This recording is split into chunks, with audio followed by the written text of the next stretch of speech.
Hello guys, welcome back sa ating channel Josam Engineering and Construction Services. So nandito na po tayo sa Cebu State Subdivision, Cagayan de Oro City. So i-update natin yung ating project dito guys. Ito po yung house renovation project dito po sa loob ng subdivision na ito. Josam Engineering.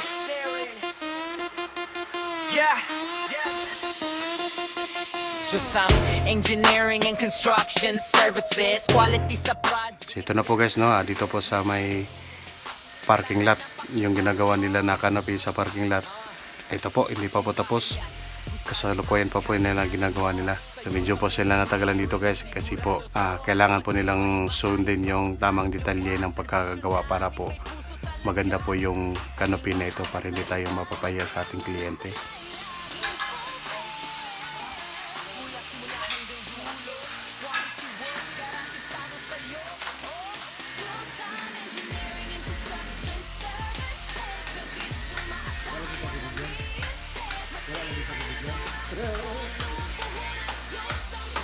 So yung silipin mo dito sa ilalim guys, so mayroon siyang nakalagay na hardiplex.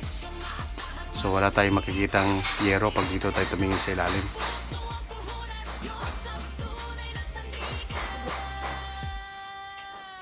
So pag nandito naman tayo sa ibabaw, so ito po yung makikita natin, no? So yung hardiplex muna ang nilagay bago ilalagay yung yero.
So silipin din po natin yung CR dito sa second floor guys.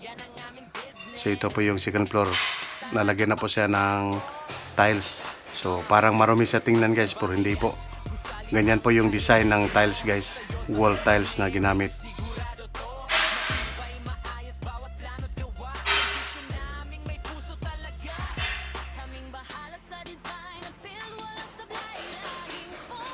Yan naman po yung design ng floor tiles.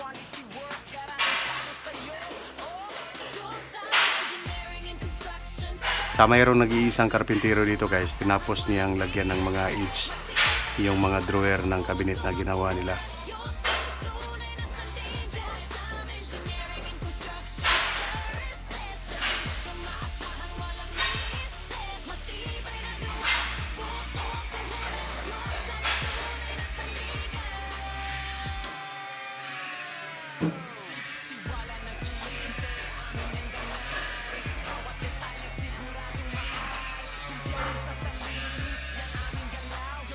Dito naman po sa ground floor, ayan po, binabalbag nila yung mga tiles dito sa ground floor at papalitan po ng bagong tiles.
At ito na po guys, no, ginamitan na po nila ng jackhammer na di kuryente para po mas mabilis sa balbagin yung mga tiles.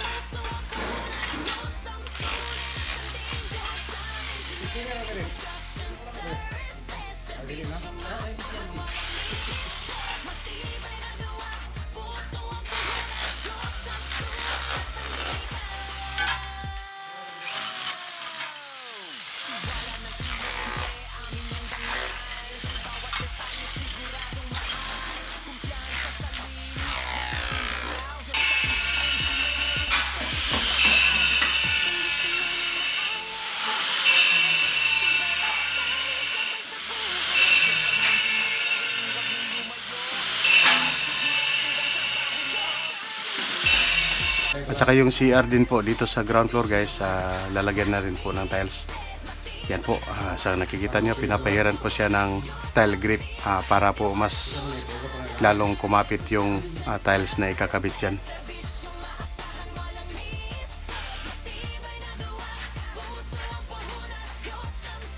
So yun po yung ating video for today guys, dito po sa Silver State Subdivision, Cagayan de Oro City. So ako po ay pansamantalang magpapaalam sa inyong lahat guys. Maraming salamat po sa inyong panonood. Have a nice day sa ating lahat. Bye bye.